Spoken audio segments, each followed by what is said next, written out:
Hot take, this book is a hot mess.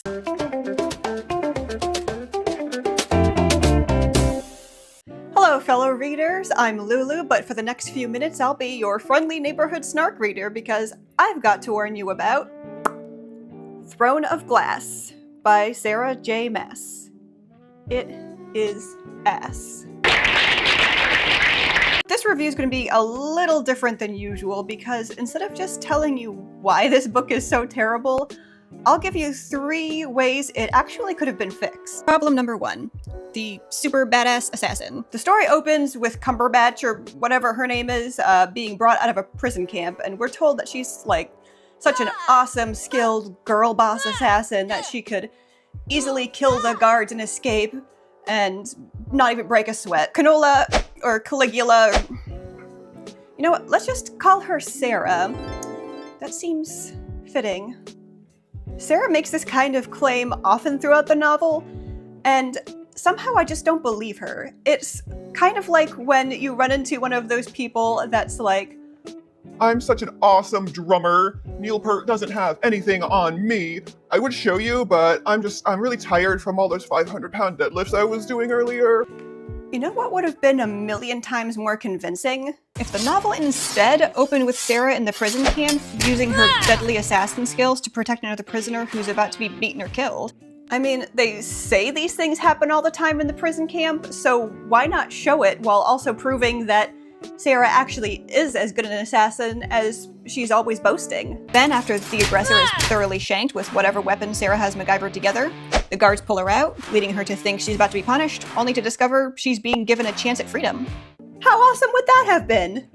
Too awesome for a Throne of Glass, apparently. Problem number 2, the tournament. So, you know what would have been really cool in a book about a tournament? A tournament? No way! I know, crazy idea. Maas seemed to think so anyway, because the novel spends about 2 total pages on the tournament, usually scattered throughout the novel in throwaway lines. Imagine if Top Gun was all just Maverick making out and you literally only see an actual airplane for about 30 seconds of screen time.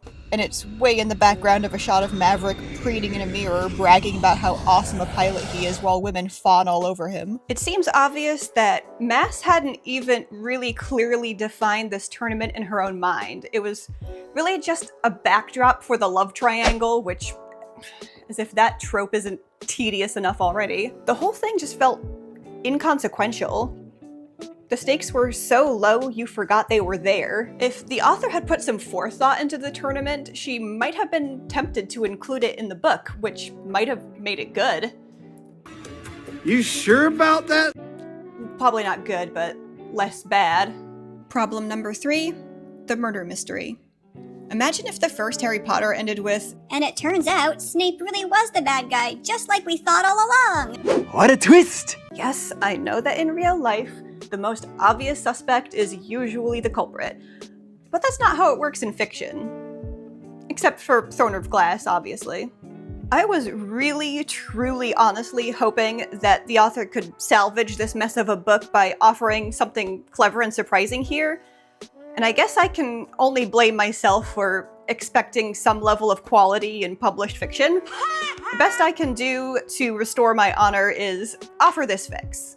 Remember that one contestant who was small and meek but apparently skilled with poisons? Everyone, including Sarah, underestimates him, even laughs at him.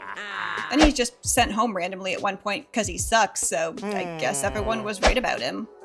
Yeesh. But what if he'd been the killer all along? He has every reason to want to take out the big strong opponents that would kick his butt in the final duel, including the guy that Sarah thinks is the killer. That would have thrown our heroine for a loop. The guy she most suspects dies just before the end, then she comes face to face with the kid she pitied and laughed at. Then he cheats in the final battle by using poison. Yes, just like in the actual novel, only it makes sense for this kid to do it since he can't win any other way. But silly me, that might have been fun and interesting, so it has no place in Throne of Glass. Far be it from my little old unpublished self to tell a successful, traditionally published author how to do her business. I mean, people eat these books up and she makes truckloads of cash dishing them out. Best I can brag is winning $10 at a poetry contest at my local county fair and then immediately blowing all my winnings on a steak and cheese on the fairground, so what do I know? However, I must ask one simple question of fans of this book. Why? Why? Why? Why? Why? I don't think I have to expound upon this query any further. Final score? Half a suspicious unmarked bag of candy out of 10. But that's just this reader's opinion. If you disagree, leave a comment, tell me what the heck I missed. Like and subscribe for more content like this in the future, and I'll see you in the next video.